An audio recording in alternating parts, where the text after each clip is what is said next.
Hi friends, ಎಲ್ಲರಿಗೂ ನಮಸ್ತೆ. ಮುದ್ದು ಸೊಸೆ ಮುಂದಿನ ಸಂಚಿಕೆಯಲ್ಲಿ ಏನಾಗುತ್ತೆ ನೋಡೋಣ ಬನ್ನಿ. ನೋಡೋದಕ್ಕೂ ಮುಂಚೆ ಯಾರು ವಿನೋದ ವೈಎಂ ಬ್ಲಾಗ್ಗೆ ಸಬ್ಸ್ಕ್ರೈಬ್ ಆಗಿಲ್ವೋ ಪ್ಲೀಸ್ ಸಬ್ಸ್ಕ್ರೈಬ್ ಆಗಿ, ಲೈಕ್ ಮಾಡಿ, ಶೇರ್ ಮಾಡಿ, ಕಮೆಂಟ್ ಮಾಡಿ, ಬೆಲ್ಲೈಕಾನ್ ಆಲ್ ಅಂತ ಒತ್ತಿ ಫ್ರೆಂಡ್ಸ್. ಕುರಿ ತಲೆ ಅಲ್ಲಾಡಿಸ್ತಿದ್ದಕ್ಕೆ ಒದರ್ದಿದ್ದಕ್ಕೆ ಅಲ್ಲ ಕಣವ್ವ, ನೀವು ಹರಕೆ ಕಟ್ಕೊಂಡ್ಮೇಲೆ ನಿಯಮ ನಿಷ್ಠೆಯಿಂದ ಮಾಡಿದ್ಯಾ ತಾನೇ ಸೇವೆ ಅಂತ ಊರಿನ ಹಿರೀಕರು ಕೇಳ್ತಾರೆ. ಉಪವಾಸ ಇದ್ದು ವ್ರತ ಮಾಡಿದ್ದೀನಿ, ನಿಯಮದ ಪ್ರಕಾರನೇ ಹರಕೆ ಕಟ್ಕೊಂಡಿದ್ದೀನಿ ಅಂತ ಹೇಳ್ತಾಳೆ ಸಾವಿತ್ರಿ. ಹಂಗನ್ ಮ್ಯಾಕೆ ದೇವ್ರ ಯಾಕೆ ಅನುಮತಿ ಕೊಡ್ತಾ ಇಲ್ಲ, ಇದರಲ್ಲಿ ಏನೋ ತಪ್ಪಾಗಿರ್ಬೇಕು ಅಂತ ಅನಿಸ್ತೈತೆ ಅಂತ ಹೇಳ್ತಾರೆ ಊರಿನ ಹಿರೀಕರು. ಇತ್ತ ಶಿವರಾಮೇಗೌಡರು ಚಿಕ್ಕಪ್ಪ ಅಲ್ಲ ಕಂಡ್ರಲ್ಲ, ಸುಮ್ಕೆ ಬಾಯಿಗೆ ಬಂದಂಗೆ ಮಾತಾಡಬೇಡಿ, ನೋಡೋಣ ಇರಿ ಇನ್ನೊಂದ್ಸರಿ ತೀರ್ಥ ಹಾಕ್ಸುವ. ಪೂಜಾರಪ್ಪ ಹಂಗೆ ಇನ್ನೊಂದ್ಕಿಂತ ತೀರ್ಥ ಹಾಕಿ ಅಂತ ಹೇಳ್ತಾರೆ. ಪೂಜಾರಪ್ಪ ಇನ್ನೊಂದ್ಸರಿ ತೀರ್ಥ ಹಾಕ್ತಾರೆ. ತೀರ್ಥ ಹಾಕಿದ್ರೇನು ಅಲ್ಲಾಡ್ದೆ ನಿಂತಿರುತ್ತೆ ಮೇಕೆ. ಇತ್ತ ಕ್ವಾಟ್ಲೆ ಅತ್ಕೆಮ್ಮ ಅಂತ ಅಂದ್ಕೊಂಡು ಓಡೋಗಿ ನಿಂತ್ಕೊತಾನೆ. ಅಣ್ಣ ಯಾಕೆ ಹಿಂಗಾಯ್ತು, ಯಾಕೆ ಓಡೋಡಿ ಬರ್ತಾ ಇದ್ದೀರಾ ಅಂತ ವಿದ್ಯಾ ಕೇಳ್ತಾಳೆ. ಅತ್ಕೆಮ್ಮ ಯಾರಿಗೆ ಮೋಸ ಮಾಡಿದ್ರು ಅದ್ಯಾವ್ರಿಗೆ ಮೋಸ ಮಾಡೋಕ್ಕಾಗಕ್ಕಿಲ್ಲ ಅಂತ ದಿಟ ನೋಡು ಅಂತ ಕ್ವಾಟ್ಲೆ ಹೇಳ್ತಾನೆ. ಏನು ಹೇಳ್ತಾ ಇದೀಯ ಅಣ್ಣಯ್ಯ ಅಂತಾಳೆ ವಿದ್ಯಾ. ಅದೇ ಅತ್ಕೆಮ್ಮ, ನಿನ್ನ ಮುಯ್ಯೂಟ ಹಾಳು ಮಾಡಬೇಕು ಅಂತ ಬಾಡಿಗೆ ಕೊಯ್ದು ಮರಿ ಊಟ ಹಾಕ್ಸೋದಕ್ಕೆ ಬಂದಿದ್ವಲ್ಲ, ಅವ್ರಿಗೆ ದೇವ್ರ ಅನುಮತಿ ಕೊಡದೆ ಆಡು ತಲೆ ಒದರ್ದೆ ನಿಂತ್ಬಿಟ್ಟೈತಂತೆ. ಹೆಂಗೋ ದೇವರು ಸರಿಯಾದ ಪಾಠನೇ ಕಲಿಸ್ತಾವನೆ ಅಂತ ಕ್ವಾಟ್ಲೆ ಹೇಳ್ತಾನೆ. ಅಯ್ಯೋ ಹಂಗಾಗ್ಬಾರ್ದು ಕ್ವಾಟ್ಲೆ ಅಣ್ಣಯ್ಯ, ಹಂಗೇನಾದರೂ ಆಗ್ಬಿಟ್ರೆ ಊರವ್ರ ಮುಂದೆ ಮಾವಯ್ಯನ ಮರ್ಯಾದೆನೇ ಹೊಂಟೋತದೆ ಅಂತ ವಿದ್ಯಾ ಹೇಳ್ತಾಳೆ. ಸುಳ್ಳೋ ಸತ್ಯನೋ ಅಂತ ತಿಳಿದೆ ಅವ್ರ ತಂಗಿ ಮಾತು ಕೇಳ್ಕೊಂಡು ದೇವ್ರ ಮುಂದೆ ಬಂದು ನಿಂತ್ಕೊಳ್ಳೋಕ್ಕೂ ಮುಂಚೆನೇ ಅವ್ರೆಂಥವ್ರು ಅಂತ ಒಂದ್ಕಿತ ಆದರೂ ಯೋಚನೆ ಮಾಡಬೇಕಾಗಿತ್ತು ಅತ್ಕೆಮ್ಮ ಅಂತ ಕ್ವಾಟ್ಲೆ ಹೇಳ್ತಾನೆ. ಅಣ್ಣಯ್ಯ ಅವರು ಒಳ್ಳೆಯವರು, ಹಂಗಾಗಿ ಎಲ್ರೂ ಒಳ್ಳೆಯವರು ಅಂತ ಅನ್ಕೊಂತಾರೆ ಅಂತ ವಿದ್ಯೆ ಹೇಳ್ತಾಳೆ. ಅದಕ್ಕೆ ಇಂಥವ್ರು ಇಂಥ ಆಟಗಳನ್ನ ಆಡಿರ್ತಾರೆ ಅಂತ ಕ್ವಾಟ್ಲೆ ಹೇಳ್ತಾನೆ. ಆಟ ಆಡ್ತವ್ರೆ ಅಂತ ಹೇಳ್ಬಿಟ್ಟು ಒಳ್ಳೆಯವರು ತಲೆ ತಗ್ಸೋದು ಎಷ್ಟು ಸರಿ ಹೇಳಿ ಅಣ್ಣಯ್ಯ. ಅವ್ರು ಒಳ್ಳೆತನಕ್ಕೆ ಅವಮಾನ ಆಗ್ತದೆ ಅಂತ ಗೊತ್ತಿದ್ರೂ ಹೆಂಗೆ ತಾನೇ ಸುಮ್ಮನೆ ಇರೋಕ್ಕಾಗ್ತದೆ ಹೇಳಿ. ದೇವ್ರೆ ಯಾವ ಕಾರಣಕ್ಕೂ ಅವ್ರು ಮಾಡಿರೋ ಕುತಂತ್ರಕ್ಕೆ ಮಾವಯ್ಯನ ಮರ್ಯಾದೆ ಹೋಗದೆ ಇರೋಂಗೆ ನೀನೇ ಕಾಪಾಡಬೇಕು ಅಂತ ಕೈ ಮುಗ್ದು ಕೇಳ್ಕೊತಿರ್ತಾಳೆ ವಿದ್ಯಾ. ಅತ್ಗೆಮ್ಮ, ನಿನ್ಗಿರೋ ಒಳ್ಳೆ ಮನ್ಸಿಗಾದ್ರೂ ಅದ್ಯಾವ್ರು ನಿನ್ನ ಕೈ ಬಿಡೋಕ್ಕಿಲ್ಲ, ನೋಡ್ತಾ ಇರೋ ಅಂತ ಕ್ವಾಟ್ಲೆ ಹೇಳ್ತಾನೆ. ತಿಟ್ಟುವಂತೆ ಅತ್ಗೆಮ್ಮ, ನೋಡಿ ಜನ ಬತ್ತವ್ರೆ ಅಂತ ಹೇಳ್ತಾನೆ ಕ್ವಾಟ್ಲೆ. ಅಲ್ಲಿಗೆ ಊರಿನ ಜನರೆಲ್ಲ ಬರ್ತಿರ್ತಾರೆ. ಬನ್ನಿ ಕೂತ್ಕೊಳ್ಳಿ ಅಂತ ಅಜ್ಜಮ್ಮ ಹೇಳ್ತಾಳೆ. ಏನಮ್ಮ ಇಲ್ಲೇ ತಾನೇ ಬಾಡೂಟದ ವ್ಯವಸ್ಥೆ ಮಾಡಿರೋದು ಅಂತಾರೆ ಜನಗಳು. ಇಲ್ಲ, ಇದು ಬಾಡೂಟದ ಜಾಗ ಅಲ್ಲ, ಮುಯ್ಯೂಟದ ಜಾಗ, ಬಾಡೂಟದ ಜಾಗ ಆ ಕಡಿಕೈತೆ ಅಂತ ಹೇಳ್ತಾಳೆ ವಿದ್ಯಾ. ತಪ್ಪು ತಿಳ್ಕೊಬೇಡ ಕಣವ್ವ, ನಾವೆಲ್ಲ ಬಾಡೂಟಕ್ಕೆ ಬಂದಿದ್ದೀವಿ ಅಂತ ಊರಿನ ಜನ ಹೇಳ್ತಾರೆ. ಪರವಾಗಿಲ್ಲ, ನೀವು ಅಲ್ಲಿಗೆ ಹೋಗಿ ಅಂತ ಹೇಳ್ತಾಳೆ ವಿದ್ಯಾ. ಜನರೆಲ್ಲ ಅಲ್ಲಿಗೆ ಹೋಗ್ತಾರೆ. ಹೋಗಿ ಅಲ್ಲಿನ ದೇವ್ರ ಅನುಮತಿ ಕೊಡ್ದೇನೆ ಮರಿನೇ ಕೊಯ್ದಿಲ್ಲ, ನಾ ಬಾಡೂಟ ಎಲ್ಲಾಕ್ತಾರೋ ಅಂತ ಕ್ವಾಟ್ಲೆ ಕೋಪದಿಂದ ಮಾತಾಡ್ತಿರ್ತಾನೆ. ಅಣ್ಣಯ್ಯ ಹಂಗೆಲ್ಲ ಹೇಳ್ಬೇಡಿ, ಅವ್ರಿಗೆ ಎಲ್ಲಿ ಇಷ್ಟ ಬರ್ತದೋ ಅಲ್ಲಿಗೆ ಹೋಗ್ಲಿ ಬಿಡಿ ಅಂತ ಹೇಳ್ತಾಳೆ ವಿದ್ಯಾ. ಬಂದ ಜನ ಎಲ್ಲ ಅತ್ತಾಗೆ ಹೋಗ್ತವ್ರೆ ಅಂದರೆ ನಮ್ಮೂಟಕ್ಕೆ ಯಾರು ಬರೋದಿಲ್ಲ ಅನ್ನಿಸ್ತೈತೆ ಅಂತ ರತ್ನ ಹೇಳ್ತಾಳೆ. ನೋಡೋಣ ಇರವ್ವ ಅಂತಾಳೆ ವಿದ್ಯಾ. ಇನ್ನೂ ಏನೇ ನೋಡಿ, ಅವರು ಆಡು ತಲೆ ಒದ್ರಕ್ಕಿಲ್ಲ ಅಂತ ಸುಮ್ಕಿದ್ದಾರೆ, ಚೂರು ತಲೆ ಅಲ್ಲಾಡ್ಸಿದ್ರು ಅನುಮತಿ ಕೊಟ್ಬಿಡ್ತು ಅಂತ ಕಡ್ದು ಬಿಡ್ತಾರೆ ಅಂತ ರತ್ನ ಹೇಳ್ತಾಳೆ. ಕಷ್ಟದಲ್ಲಿ ಇಷ್ಟೊಂದು ಕಷ್ಟಪಟ್ಟು ಅಡುಗೆ ಮಾಡಿರೋದ್ರನ್ನ ಆಚೆ ಚೆಲ್ಲಂಗಾಯ್ತಲ್ಲವ್ವ ಅಂತ ವಿದ್ಯಾವ್ರ ಅಜ್ಜಿ ಹೇಳ್ತಾಳೆ. ಅಜ್ಜಿ, ಊಟನ ಯಾಕೆ ಚೆಲ್ಲೋದು, ದೇವ್ಲಾಪುರದಲ್ಲಿ ವೃದ್ಧಾಶ್ರಮ ಹಾಸ್ಟ್ಲ ಎಲ್ಲ ಐತೆ, ಅಲ್ಲಿಗೆ ಕೊಟ್ಟರೆ ಪುಣ್ಯನಾದರೂ ಬರ್ತೈತೆ ಬಿಡು ಅಂತ ಹೇಳಿ, ಅಣ್ಣಯ್ಯ ನೀವು ಊಟ ತಗೊಂಡೋಗೋದಕ್ಕೆ ಗಾಡಿ ವ್ಯವಸ್ಥೆ ಮಾಡ್ತೀರಾ ಅಂತ ಕೇಳ್ತಾಳೆ ವಿದ್ಯಾ. ಇನ್ನೂ ಹೊತ್ತು ನೋಡೋಣ ಇರೋ ಅತ್ಕೆಮ್ಮ ಅಂತಾನೆ ಕ್ವಾಟ್ಲೆ. ಅಣ್ಣಯ್ಯ ಬರೋ ಜನ ಎಲ್ಲ ಬಾಡೂಟಕ್ಕೆ ಹೋಗ್ತವ್ರೆ, ಅವ್ವ ಹೇಳ್ದಂಗೆ ಮಾವಯ್ಯ ಬಂದ ಜನಕ್ಕೆ ಊಟ ಹಾಕ್ದೆ ಹಂಗೆ ಕಳಿಸ್ಬಿಟ್ಟಾರೆ, ಅದಕ್ಕೆ ಕಾಯೋದು ಬೇಡ ನೀವು ಹೋಗಿ ಅಂತ ವಿದ್ಯೆ ಹೇಳ್ತಾಳೆ. ಸರಿ ಅತ್ಕೆಮ್ಮ ಅಂತ ಕ್ವಾಟ್ಲೆ ಅಲ್ಲಿಂದ ಹೊರಡ್ತಾನೆ. ಅಲ್ಲಿ ಬಂದಿರೋ ಜನಗಳಲ್ಲಿ ಮಹೇಶ, ಇವ್ರೇನು ಬಾಡೂಟ ಹಾಕ್ತಾರೋ ಇಲ್ವೋ ಅಂತ ತಾತ ಹೇಳ್ತಾರೆ. ಅದೇ ನನಗೂ ಗೊತ್ತಾಗ್ತಾ ಇಲ್ಲ, ಈ ಮರಿ ಬೇರೆ ತಲೆ ಒದರ್ತಾ ಇಲ್ವಲ್ಲ ಅಂತ ಮಾತಾಡ್ಕೊತಿರ್ತಾರೆ. ಗೌಡ್ರೆ, ನೀವೆಲ್ಲ ಇಷ್ಟು ಬೇಡ್ಕೊತಾ ಇದ್ರು, ಹರಕೆ ಒಪ್ಸಕ್ಕೆ ಹೋದ್ರೂ ಒಪ್ಕೊತಾ ಇಲ್ಲ ಅಂತಂದರೆ ಹರಕೆಯಲ್ಲೇನೋ ದೋಷ ಇದೆ ಅಂತ ಅನಿಸುತ್ತೆ ಅಂತ ಊರಿನ ಹಿರಿಯರು ಹೇಳ್ತಿರ್ತಾರೆ. ನಾವೆಷ್ಟೇ ದೊಡ್ಡವರಾದರೂ ದೇವ್ರ ಮುಂದೆ ತಲೆ ಬಾಗಿಸ್ಲೇಬೇಕು, ಇವತ್ತು ಒಪ್ಪಿಸ್ಕೊತಾ ಇಲ್ಲ ಅಂದರೆ ಚೆಂದಾಗಿ ಯೋಚನೆ ಮಾಡಿ. ಇದೆಲ್ಲ ನೋಡ್ತಾ ಇದ್ರೆ ಇದ್ರಾಗೇನೋ ದೈವ ದೋಷ ಆಗದೆ ಗೌಡ್ರೆ, ಅದಕ್ಕೆ ಬಲವಂತವಾಗಿ ಬಲಿ ಕೊಡೋದು ಬೇಡ, ಹಂಗೆ ಕೊಟ್ಬಿಟ್ರೆ ದೇವ್ರು ಕೂಡ ಒಪ್ಪಕ್ಕಿಲ್ಲ, ಆಮ್ಯಾಕೆ ಅದರಿಂದ ನಿಮ್ಮ ಕುಟುಂಬಕ್ಕೂ ಒಳ್ಳೇದಾಗೋದಿಲ್ಲ ಗೌಡ್ರೆ. ಹೆಂಗಿದ್ರು 6 ತಿಂಗಳ ನಂತರ ದೇವಸ್ಥಾನದಲ್ಲಿ ಜಾತ್ರೆ ನಡೀತದಲ್ವೇ, ಆಗ ಅನುಮತಿ ಕೇಳಿ ಇದನ್ನ ಬಲಿ ಕೊಟ್ಟರೆ ಆಯಿತು, ಅದಕ್ಕೆ ಈ ಮರಿನ ದೇವ್ರ ಹೆಸರಲ್ಲಿ ಬಿಟ್ಬಿಡಿ ಅಂತ ಊರಿನ ಹಿರೀಕರು ಹೇಳ್ತಿರ್ತಾರೆ. ಪೂಜಾರಪ್ಪ ನೀವೇನು ಹೇಳ್ತೀರಾ ಅಂತ ಶಿವರಾಮೇಗೌಡರು ಕೇಳ್ತಾರೆ. ಅವ್ರು ಹೇಳ್ತಿರೋದು ಸರಿಯಾಗಿದೆ ಅಂತ ಪೂಜಾರಪ್ಪ ಹೇಳ್ತಾರೆ. ಸರಿ ಪೂಜಾರಪ್ಪ, ನೀವುಗಳು ಹೇಳ್ದಂಗೆ ದೇವ್ರ ತೀರ್ಮಾನದ ವಿರುದ್ಧವಾಗಿ ಹೋಗೋದು ಬೇಡ.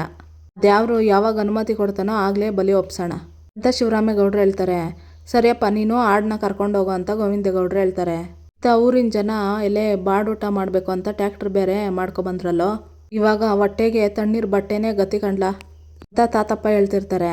ನನಗೂ ಹಂಗೆ ಅನ್ನಿಸ್ತೈತೆ, ಏನು ಮಾಡೋಕ್ಕಾಗ್ತದೆ, ನಡಿ ಮನೆಗೆ ಹೋಗೋಣ ಅಂತ ಹೇಳ್ತಿರ್ತಾನೆ ಊರಿನ ಜನಗಳು. ಸಾವಿತ್ರಿ, ಈಗಲಾದರೂ ಹೇಳು, ನೀನು ಅರಕೆ ಮಾಡ್ಕೊಂಡಿದ್ದು ದಿಟ್ವೋ ಸುಳ್ಳೋ ಅಂತ ಶಿವರಾಮೇಗೌಡರು ಹೇಳ್ತಾರೆ. ಏನಣ್ಣ ಇಂಥ ಮಾತು ಹೇಳ್ಬಿಟ್ಟೆ, ದೇವ್ರ ಮುಂದೆ ನಿಂತ್ಕೊಂಡು ಸುಳ್ಳು ಹೇಳೋಕ್ಕಾಗ್ತದೆ? ದೇವ್ರ ಅನುಮತಿ ಕೊಡದೆ ಇರೋದಕ್ಕೆ ನಾನೇನು ಮಾಡಲಿ ಅಂತಾಳೆ ಸಾವಿತ್ರಿ ಅಂತ ಜೋರ ಕಿರ್ಚಿತಾನೆ ಕೋಪದಿಂದ ಶಿವರಾಮೇಗೌಡರು. ಶಿವರಾಮ, ಬಿಟ್ಬಿಡು, ಊರವ್ರ ಮುಂದೆ ಮಾತಾಡೋದು ಬೇಡ ಅಂತ ಅಜ್ಜಮ್ಮ ಹೇಳ್ತಿರ್ತಾಳೆ. ರೀ, ಅಟ್ಟಿ ಸೊಸೆ ಬಸ್ರಿ ಇರಬೇಕಾದ್ರೆ ಬಲಿ ಕೊಡೋದು ತಪ್ಪು ಅಂತ ಅದ್ಯಾವ್ರು ನಮಗೆ ಅನುಮತಿ ಕೊಡ್ತಿಲ್ಲ ಅಂತ ಅನ್ನಿಸ್ತೈತೆ. ಆಮ್ಯಾಕೆ ನೋಡ್ಕೊಳ್ಳೋಣ ಬಿಡಿ ಅಂತ ಮೋಹನ ಹೇಳ್ತಿರ್ತಾಳೆ. ಅವಳ ಪರವಾಗಿ ಮಾತಾಡೋದಕ್ಕೆ ಅವಕಾಶ ಸಿಕ್ಕರೆ ಸಾಕು. ಕಾಯ್ತಾ ಇರ್ತೀಯ ಅಲ್ವಾ ಅದಕ್ಕೆ? ಅವಳ್ಯಾವ ಸಿಮಿ ಸೊಸೆ, ಅಷ್ಟಕ್ಕೂ ದಿಟ್ಟವಾಗಿ ಅವಳು ಬಸ್ರಿ ಆಗಿದ್ದಾಳೋ ಇಲ್ವೋ ಅದೇ ಗೊತ್ತಿಲ್ಲ ಅಂತ ಸಾವಿತ್ರಿ ಹೇಳ್ತಿರ್ತಾಳೆ. ಸಾವಿತ್ರಿ ಅಂತ ಜೋರಿಗೆ ಕೂಗ್ತಾರೆ ಶಿವರಾಮೇಗೌಡರು. ನೀನು ಮಾಡಿರೋ ಅವಾಂತರನೇ ಸಾಕು, ಇನ್ನೇನೋ ಬೇರೆ ಥರ ಮಾತಾಡಿ ಕ್ಯಾತೆ ತೆಗಿಬೇಡ, ಸುಮ್ಕೆ ನಿಂತ್ಕೋಬೇಕು ಅಂತ ಹೇಳಿ ಗೋವಿಂದ, ಇದಕ್ಕೇನ್ಲ ಮಾಡೋದು ಅಂತ ಕೇಳ್ತಾರೆ ಶಿವರಾಮೇಗೌಡರು. ಅಣ್ಣ, ಊರಿನ ಮುಖಂಡರು ನೀನು ಎಲ್ಲ ಬಂದಿದ್ರೆ ಹೊಸಿ ಮಾತಾಡಬೇಕಿತ್ತು ಅಂತ ಗೋವಿಂದೇಗೌಡರು ಹೋಗಿ ಸೈಡಲ್ಲಿ ಮಾತಾಡ್ತಿರ್ತಾರೆ. ಚಿತ್ರ, ಅವ್ವ ಏನಕ್ಕೆ ಕರ್ಕೊಂಡೋಗಿರ್ಬೋದವ್ವ ಅಂತ ಕೇಳ್ತಿರ್ತಾಳೆ. ಇನ್ನೇನು ನಿಮ್ಮಪ್ಪ ರಾಜಕೀಯದ ಮಧ್ಯವರ್ತಿ ಥರ ದುಡ್ಡು ಕೊಟ್ಟು ಸಮಾಧಾನ ಮಾಡಕ್ಕೆ ಕರ್ಕೊಂಡೋಗಿರ್ತಾನೆ ಅಂತ ಈಶ್ವರಿ ಹೇಳ್ತಾಳೆ. ಶಿವರಾಮೇಗೌಡರು ಗೋವಿಂದ ಅಂತ ಕೂಗ್ತಾರೆ. ಚಿಕ್ಕಪ್ಪ, ಜನ ಎಲ್ಲ ಬಾಡೂಟಕ್ಕೆ ಬಂದು ಹಸ್ಕೊಂಡೋಗೋದು ಚೆನ್ನಾಗಿರಲ್ಲ, ಅದಕ್ಕೆ ಅವ್ರಿಗೂ ಊಟಕ್ಕೆ ವ್ಯವಸ್ಥೆ ಮಾಡಿ ಅವರೆಲ್ಲ ಊಟ ಮಾಡ್ಕೊಂಡೋಗ್ಲಿ ಅಂತ ಗೋವಿಂದೇಗೌಡರು ಹೇಳ್ತಾರೆ. ಗೌಡ್ರೆ, ನೀವೇನು ಹೊಸ್ದಾಗಿ ಜನಕ್ಕೆ ಊಟ ಹಾಕ್ತಾಯಿದ್ದೀರಾ? ಜನರು ನಿಮ್ಮ ಬಗ್ಗೆ ತಪ್ಪು ತಿಳ್ಕೊಳ್ಳೋಣ ಕಣಂತೆ, ಅದ್ರ ಯೋಚನೆ ಬಿಟ್ಬಿಟ್ಟು ನೀವು ನಡೀರಿ ಅಂತ ಊರಿನ ಹಿರಿಕರು ಹೇಳ್ತಾರೆ. ತಪ್ಪು ತಿಳ್ಕೊಳೋ ಪ್ರಶ್ನೆ ಅಲ್ಲ, ಯಾಕಂದರೆ ಬಂದಿರೋ ಜನ ಹಸ್ಕೊಂಡೋಗ್ಬಾರ್ದು ಅಂತ ಶಿವರಾಮೇಗೌಡರು ಹೇಳ್ತಾರೆ. ಅದ್ರ ಬಗ್ಗೆ ಯೋಚನೆ ಮಾಡಬೇಡಿ ಗೌಡ್ರೆ, ಇಲ್ಲಿ ಬಂದಿರೋ ಜನಗಳು ಊಟಕ್ಕೆ ಹಸ್ಕೊಂಡೋಗ್ದಿದ್ದಂಗೆ ನಾವು ಮಾಡ್ತೀವಿ, ನೀವು ಬೇಸರ ಮಾಡ್ಕೋಬೇಡಿ, ನಿಶ್ಚಿಂತೆಯಿಂದ ಹೊರಡಿ ಅಂತ ಊರಿನ ಹಿರಿಕರು ಹೇಳ್ತಿರ್ತಾರೆ. ಗೋವಿಂದ ಅಂತಾರೆ ಶಿವರಾಮೇಗೌಡರು. ತಗೊಳ್ಳಿ, ಇದನ್ನು ಇಟ್ಕೊಂಡು ಊರಿನ ಜನರಿಗೆ ಊಟದ ವ್ಯವಸ್ಥೆ ಮಾಡಿಬಿಡಿ ಅಂತ ಗೋವಿಂದೇಗೌಡರು ದುಡ್ಡು ಕೊಡ್ತಾರೆ. ಏನು ಗೌಡ್ರೆ ಇದು, ಇದನ್ನೆಲ್ಲ ಕೊಟ್ಟು ನೀವು ಸಣ್ಣವ್ರು ಮಾಡಬೇಡ್ರಿ ನಮ್ಮನ್ನು. ನೋಡಿ, ಇಲ್ಲಿಗೆ ಬಂದಿರೋರಿಗೆಲ್ಲ ಹೊಟ್ಟೆ ತುಂಬ ಊಟ ಹಾಕಿ ಕಳಿಸೋ ಜವಾಬ್ದಾರಿ ನಮ್ಮದು. ನೀವು ಇಲ್ಲೇ ಇದ್ದರೆ ನಿಮ್ಮ ಮನ್ಸಿಗೆ ನೋವು ಜಾಸ್ತಿ ಆಗುತ್ತೆ, ನಿಮ್ಮ ಮನೆಯವ್ರನ್ನೆಲ್ಲ ಕರ್ಕೊಂಡು ಹೊರಡಿ ಅಂತ ಊರಿನ ಹಿರಿಕರು ಹೇಳ್ತಾರೆ. ಶಿವರಾಮ, ನೀವು ಒಟ್ಟಿಗೆ ನಡೀರಿ, ಜನನ ಕಳಿಸ್ಬಿಟ್ಟು ನಾನು ಆಮೇಲೆ ಬರ್ತೀನಿ ಅಂತಾರೆ ಶಿವರಾಮೇಗೌಡರು. ಚಿಕ್ಕಪ್ಪ ಮತ್ತೆ ಯಾಕೆ ಅಂಟಿಗೆ ಬರೋದು, ಸೀದಾ ಊರಿಗೆ ಹೊಂಟೋತೀವಿ ಅಂತಾರೆ ಶಿವರಾಮೇಗೌಡರು. ಅಪರೂಪಕ್ಕೆ ಊರಿಗೆ ಬಂದು ಅಟ್ಟಿಗೆ ಬರದೆ ಹೋದ್ರೆ ಏನು ಚಂದ. ಸುಮ್ಕೆ ಇವಾಗ ನಾನು ಹೇಳಿದ್ದೀನಿ ಕೇಳು ಗೋವಿಂದ, ಎರಡರನ್ನೂ ಕರ್ಕೊಂಡು ಅಟ್ಟಿಗೆ ನಡಿ ಅಂತ ಶಿವರಾಮೇಗೌಡರು ಚಿಕ್ಕಪ್ಪ ಹೇಳ್ತಾರೆ. ಸರಿ ಬನ್ರಿ ಅಂತ ಹೇಳಿ ಬರ್ತಾರೆ ದೇವಸ್ಥಾನದ ಹತ್ರಗೆ. ದಯವಿಟ್ಟು ಎಲ್ರೂ ಕ್ಷಮಿಸಿ, ದೇವ್ರಿಗೆ ಹರಕೆ ಒಪ್ಸೋಕ್ಕಾಗಲಿಲ್ಲ, ಎಲ್ರಿಗೂ ಊಟದ ವ್ಯವಸ್ಥೆನ ಚಿಕ್ಕಪ್ಪ ವ್ಯವಸ್ಥೆ ಮಾಡ್ತಾರೆ ಅಂತ ಶಿವರಾಮೇಗೌಡರು ಹೇಳ್ತಾರೆ. ಗೋವಿಂದ, ಈಶ್ವರಿ, ಅವ್ವ ನಡಿಯವ್ವ ಅಂತ ಹೇಳಿ ಹೊರಡ್ತಾರೆ ಶಿವರಾಮೇಗೌಡರು ಕುಟುಂಬ ಅಲ್ಲಿಂದ. ಕೂತ್ಕೊಳಕ್ಕೆ ಜಾಗ ಇಲ್ದ್ರು ಆಸೆ ಪಟ್ಟಂಗೆ ಒಕ್ಕಳಿಸ್ಕೊಂಡು ಬಂದ್ವಲ್ಲೋ, ಹಳೆ ಅಲ್ಲೇ ಮಸ್ಕೊಂಡು ಕೂತಿದ್ದೆ, ಈಗ ನೋಡಿದ್ರೆ ಹಿಂಗಾಗೋಯ್ತಲ್ಲ. ಊರಿನ ಜನ ಮಾತಾಡ್ತಿರ್ತಾರೆ. ಊಟಕ್ಕೇನೋ ವ್ಯವಸ್ಥೆ ಮಾಡ್ಕೊಂಡು ಹೊಂಟ್ರು, ಬಾಡೂಟನೇ ತತ್ತಾರೋ ಇಲ್ಲ ಅಂದರೆ ಅನ್ನ ಸಾರು ತಿಳಿ ಸಾರು ಗತಿನೋ ಅಂತ ಮಾತಾಡ್ಕೊತಿರ್ತಾರೆ. ಇದನ್ನೆಲ್ಲ ಕೇಳಿಸ್ಕೊಂಡು ವಿದ್ಯಾವರಪ್ಪ, ಲೇ ಕೋಟ್ಲೆ ಬಾರ್ಲಾ ಇಲ್ಲಿ ಅಂತ ಕೂಗ್ತಾರೆ. ಏನು ಚೆಲ್ವಣ್ಣ ಅಂತ ಕೋಟ್ಲೆ ಬರ್ತಾನೆ. ಅಲ್ಲಿ ಬೀಗರು ಊಟದ್ದು ಮರಿ ತಲೆ ಅಲ್ಲಾಡಿಸ್ಲಿಲ್ಲ ಅಂತ ನಿಲ್ಲಿಸ್ಬಿಟ್ಟವ್ರೆ, ಬಂದವರೆಲ್ಲ ಹಾಸ್ಕೊಂಡು ಹೋಗಂಗಾಯ್ತಲ್ಲ ಅಂತ ಒಬ್ರಿಗೊಬ್ರು ಮಾತಾಡ್ಕೊಂತವ್ರೆ. ನೀನೊಂದು ಕೆಲಸ ಮಾಡು, ಇವು ಹೋಗ್ಬಿಟ್ಟು ಮೈಕ್ ತಗೊಂಡು ಅನೌನ್ಸ್ ಮಾಡಿಬಿಡು, ಕಡೆ ಪಕ್ಷ ನಾವು ಮಾಡಿದ್ದ ಅಡುಗೆ ಖರ್ಚಾದರೂ ಗಿಟ್ಲಿ ನಮಗೆ ಅಂತ ವಿದ್ಯಾವರಪ್ಪ ಹೇಳ್ತಾರೆ. ನೀನು ಹೇಳೋದು ಸರಿ ಐತೆ ಚೆಲ್ವಣ್ಣ, ಹಂಗೆ ಮಾಡ್ತೀನಿ ಅಂತ ವಿದ್ಯಾ ಹತ್ರಕ್ಕೆ ಬಂದು ಅತ್ಗೆಮ್ಮ ಅಂತ ಕೂಗ್ತಾನೆ ಕೋಟ್ಲೆ. ಏನು ಕೋಟ್ಲೆ ಅಣ್ಣಯ್ಯ ಅಂತಲೇ ವಿದ್ಯಾ, ಯಾವುದೇ ಕಾರಣಕ್ಕೂ ಅಡುಗೆನ ಏನು ಮಾಡೋಕ್ಕೆ ಹೋಗ್ಬೇಡಿ ಅಂತ ಕೋಟ್ಲೆ ಹೇಳ್ತಾನೆ. ಯಾಕೆ ಅಂತಲೇ ವಿದ್ಯಾ, 5 ನಿಮಿಷ ರೀ ಅತ್ಗೆಮ್ಮ, ನಿಮಗೆ ಗೊತ್ತಾಗ್ತದೆ ಅಂತ ಹೇಳಿ ಕೋಟ್ಲೆ ಅನೌನ್ಸ್ ಮಾಡ್ತಾನೆ. ಶಿವರಾಮೇಗೌಡರು, ಚಿಕ್ಕಪ್ಪ ನೋಡ್ರಪ್ಪ, ನೀವೆಲ್ಲ ಬಂದಿದ್ದಕ್ಕೆ ಶಾನೆ ಸಂತೋಷ ಆಯಿತು, ಆದರೆ ದೇವ್ರ ಅನುಗ್ರಹ ಸಿಕ್ಕದೆ ಪೂಜೆ ನಿಂತೋಗಿದ್ದು ನಮಗೆಲ್ಲ ನೋವಾಗ್ತದೆ, ಅದಕ್ಕೆ ನೀವು ಯಾರೋ ಹಸ್ಕೊಂಡು ಹೋಗೋದು ಬೇಡ, ನಿಮಗೆಲ್ಲ ಊಟದ ವ್ಯವಸ್ಥೆ ಮಾಡ್ತೀವಿ ಅಂತ ಶಿವರಾಮೇಗೌಡರು ಚಿಕ್ಕಪ್ಪ ಹೇಳ್ತಾರೆ. ಪಾಪ ಪೂಜೆ ಆಗಲಿಲ್ಲ ಅಂತೇಳಿ ನಮ್ಮ ಶಿವರಾಮೇಗೌಡರು ನೊಂದ್ಕೊಂಡು ಹೋಗವ್ರೆ, ಅದಕ್ಕಿಂತ ನಮ್ಗೂಟ ಮುಖ್ಯನೇ, ಒಂದಿನ ಅಲ್ವೇ, ಆಯ್ತು ಬಿಡಿ ಏನೇ ಒಂದು ಮಾಡ್ತೀವಿ ಅಂತ ಊರಿನ ಜನ ಹೇಳ್ತಿರ್ತಾರೆ. ಕೋಟ್ಲೆ, ಬಂಧುಗಳೇ, ನೀವೆಲ್ಲ ಬಾಡೂಟ ಮಾಡಕ್ಕೆ ಬಂದಿದ್ದೀರಿ, ಆದರೆ ಆ ದೇವ್ರು ಅನುಮತಿ ಕೊಡದೆ ಪೂಜೆ ನಿಲ್ಲಿಸಿ ನಮ್ಮೂರಿನ ಹೆಣ್ಮಗಳಿಗೆ ಮುಯ್ಯೂಟ ಏರ್ಪಾಟ್ ಮಾಡಿದ್ದಾಳೆ, ನೀವೆಲ್ಲ ಊಟ ಮಾಡಿ ತಮ್ಮ ಕೈಲಾದ ಸಹಾಯ ಮಾಡಿ ಪುಣ್ಯ ಮಾಡೋದಕ್ಕೆ ಅವಕಾಶ ಮಾಡಿಕೊಟ್ಟಂಗಾಗದೆ ದಯವಿಟ್ಟು ಬರ್ಬೇಕು ಜನರೇ, ಪುಣ್ಯ ಕಟ್ಕೊಳ್ಳಿ ಅಂತ ಹೇಳ್ತಿರ್ತಾನೆ ಕ್ವಾಟ್ಲೆ. ಜನರೆಲ್ಲ ಬಂದು ಊಟಕ್ಕಂತ ಕುತ್ಕೊತಾರೆ. ಅಲ್ಲಿಗೆ ಕ್ವಾಟ್ಲೆ ಬಂದು ಅತ್ಗೆಮ್ಮ ನಾನು ಯಾಕೆ ಊಟನ ಮಡ್ಗೆ ಅಂತ ಹೇಳಿದ್ದು ಈಗಲಾದರೂ ಅರ್ಥ ಆಯ್ತಾ ಅತ್ಗೆಮ್ಮ ಅಂತ ಕೇಳ್ತಾನೆ. ನೋಡಿ ಜನ ಎಲ್ಲ ಬಂದವ್ರೆ, ಊಟಕ್ಕೆ ಆಯ್ತವ್ರೆ, ಬನ್ನಿ ಬೇಗ ಬಡಿಸೋಣ ಅಂತ ಕ್ವಾಟ್ಲೆ ಹೇಳ್ತಾನೆ. ನಾವೆಲ್ಲ ಬಾಡೂಟ ಮಾಡೋಕ್ಕಂತ ಬಂದಿದ್ದು, ಆದರೆ ಮುಯ್ಯೂಟ ಮಾಡೋಂಗಾಗೋಯ್ತಲ್ಲ, ನಾವು ಊಟ ಮಾಡ್ಬೋದಾ ತಾಯಿ ಅಂತ ತಾತ ಕೇಳ್ತಾರೆ. ತಾತ ಇದು ನಮ್ಮ ಸೌಭಾಗ್ಯ, ನಾವು ಊಟ ಬಡಿಸ್ತೀವಿ ಅಂತ ವಿದ್ಯೆ ಹೇಳ್ತಾಳೆ. ನೋಡಿ ನಮ್ಮೂರು ಹುಡುಗಿ ಡಾಕ್ಟ್ರ್ ಆಗಬೇಕು ಅಂತ ಮಾಡ್ತಿರೋ ಮುಯ್ಯೂಟ ಇದು. ಎಲ್ಲರೂ ಸೇರಿ ನಿಮ್ಮ ಕೈಲೇ ಎಷ್ಟಾಗ್ತೈತೋ ಅಷ್ಟು ಸಹಾಯ ಮಾಡಿ ನಮ್ಮೂರು ಹುಡುಗಿ ಡಾಕ್ಟ್ರ್ ಆಗಂಗ ಮಾಡಲೇಬೇಕು ಅಂತ ತಾತ ಹೇಳ್ತಿದ್ರೆ ಊರಿನವರೆಲ್ಲ ಚಪ್ಪಾಳೆ ತಟ್ತಿರ್ತಾರೆ. ಸರಿ ಬಡ್ಸವ್ವ ಅಂತ ತಾತಪ್ಪ ಹೇಳ್ತಾರೆ. ಸರಿ ಅಂತ ಹೇಳಿ ಕ್ವಾಟ್ಲೆ ಎಲ್ರನ್ನೂ ಊಟ ಬಡಿಸ್ತಿರ್ತಾರೆ, ವಿದ್ಯಾರತ್ನ ಎಲ್ಲ. ತಾತ ಏನೋ ಮಹೇಶ, ಉಪವಾಸ ಇದ್ರೂ ಪರವಾಗಿಲ್ಲ, ಬಾಡೂಟನೇ ಉಣ್ಬೇಕು ಅಂತ ಇದ್ದೆ ಅಂತ ಹೇಳ್ತಾರೆ. ಏನಪ್ಪ ಮಾಡೋದು, ಪಾಲಿಗೆ ಬಂದಿದ್ದೆ ಪಂಚಾಮೃತ ಅಂತ ತಿಂತಾ ಇದ್ದೀನಿ, ನಂದಿರ್ಲಿ ನೀನೇನೋ ನಲ್ಲಿ ಮುಳೆನೇ ಗಡಿಬೇಕು ಅಂತ ಇದ್ದೆ ಅಂತ ಹೇಳ್ತಾನೆ. ಹೂ ಕಣ್ಲಾ, ನೋಡು ಸಾರೊಳಗಡೆ ನುಗ್ಗೆಕಾಯಿ ಹಾಕಿರ್ತಾರಲ್ಲ ಅದನ್ನೇ ನಲ್ಲಿ ಮುಳೆ ಅಂತ ತಿಂದರೆ ಆಯ್ತು, ತಿನ್ಲಾ ಅಂತ ಹೇಳಿ ತಾತಪ್ಪ ಮಾತಾಡ್ತಿರ್ತಾರೆ. ಇತ್ತ ಮೋಹನ ಸೆರಗಲ್ಲಿ ಗಾಳಿ ಬೀಸ್ಕೊಂಡು, ಚಂಪಾ ಏನೇ ಇದು ಈ ಪಾಟಿ ಶಕೆ ಐತೆ, ನನ್ನ ಕೈಲ್ಲ ಆತ ಇಲ್ಲಪ್ಪ ಅಂತ ಮೋಹನ ಹೇಳ್ತಾಳೆ. ಹ್ಞೂ ಅತ್ತೆ ಶಾನೆ ಸಕೆ ಇಲ್ಲಿ ಅಂತಿರ್ತಾಳೆ ಚಂಪಾ. ಮೋಹನ, ಚಂಪಾ ಇಷ್ಟೊತ್ತಿಗೆ ಅಲ್ಲಿ ಮುಯ್ಯೂಟ ಮುಗ್ದಿರ್ತೈತಾ ಅಂತ ಅಜ್ಜಮ್ಮ ಹೇಳ್ತಾಳೆ. ಅಯ್ಯೋ ಅಮ್ಮಮ್ಮ ಈಟ್ ಬಿರ್ನೆ ಎಲ್ಲಿ ಮುಗ್ದೋತೈತೆ, ಇನ್ನ ನಡೀತಾ ಇರ್ತೈತೆ ಅಂತಾಳೆ ಚಂಪಾ.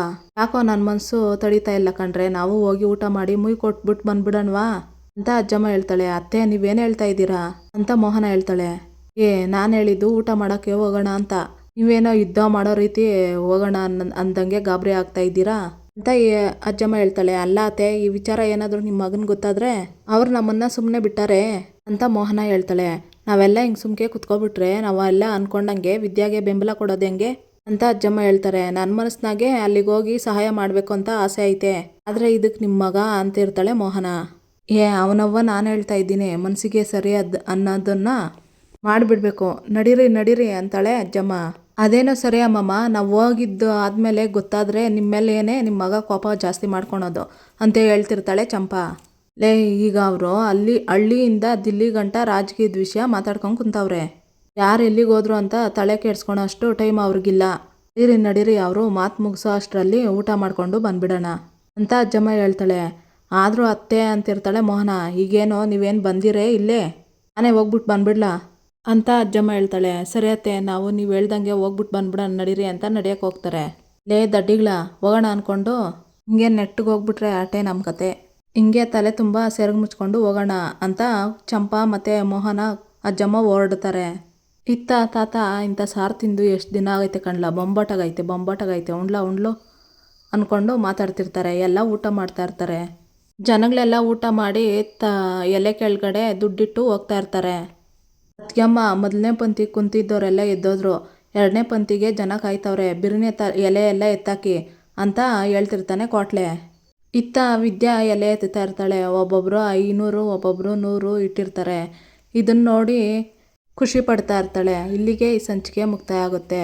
ಇನ್ನೂ ಯಾರು ವಿನೋದ ವೈಎಂ ಬ್ಲಾಗ್ಗೆ ಸಬ್ಸ್ಕ್ರೈಬ್ ಆಗಿಲ್ವೋ ಪ್ಲೀಸ್ ಸಬ್ಸ್ಕ್ರೈಬ್ ಆಗಿ, ಲೈಕ್ ಮಾಡಿ, ಶೇರ್ ಮಾಡಿ, ಕಮೆಂಟ್ ಮಾಡಿ, ಬೆಲ್ಲೈಕಾನ್ ಆಲ್ ಅಂತ ಒತ್ತಿ ಫ್ರೆಂಡ್ಸ್. ಈ ವಿಡಿಯೋ ನೋಡಿದ್ದಕ್ಕಾಗಿ ಎಲ್ಲರಿಗೂ ಧನ್ಯವಾದಗಳು.